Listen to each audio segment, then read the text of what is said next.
podcast says, does Andrew have cancer? All right.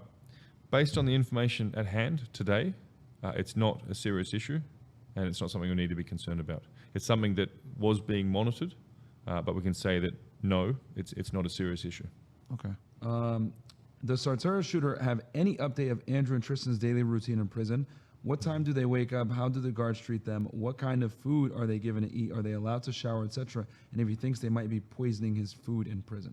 Interesting. All right. So it's a lot there. Yeah, I can speak to that. So they do have a daily routine that involves exercise. I know there isn't a huge amount of protein. That's why Andrew is losing weight. Okay. It wasn't because of the health issue, which is what I was concerned about. Yeah. It's that there's a lack of protein. But as I understand it, it's quite civilized. Like, at the end of the day, they're very likable, very capable people.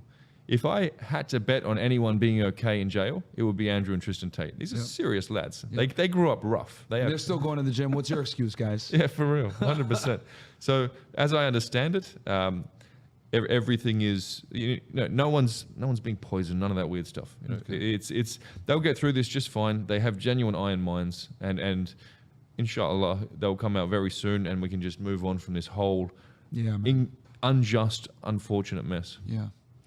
Next question from Don Khan goes, moving forward, what advice, what tactics would you advise both the Tates and the general population to employ on screening girls / acquaintances to avoid this from happening again? What a fantastic question. What a fantastic question. Now, I don't want to overspeak. I don't want to say anything that's disrespectful. For a long time, as a guy who's pretty savvy with risk, I've been concerned, and I've been voicing the fact that any new person you bring into your inner circle, man or woman, can bring risks.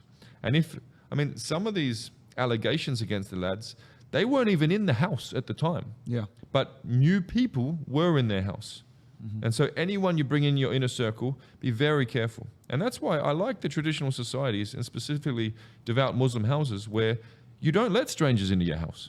Why would you do that? And I agree with that more and more. I'm very particular with who I let into my house, not just because it carries risk in terms of the potential for false allegations, but also energetically, be careful with who you let into your space. Yeah. Especially when you're doing well in life, a lot of people are going to hate, and they're going to hate silently.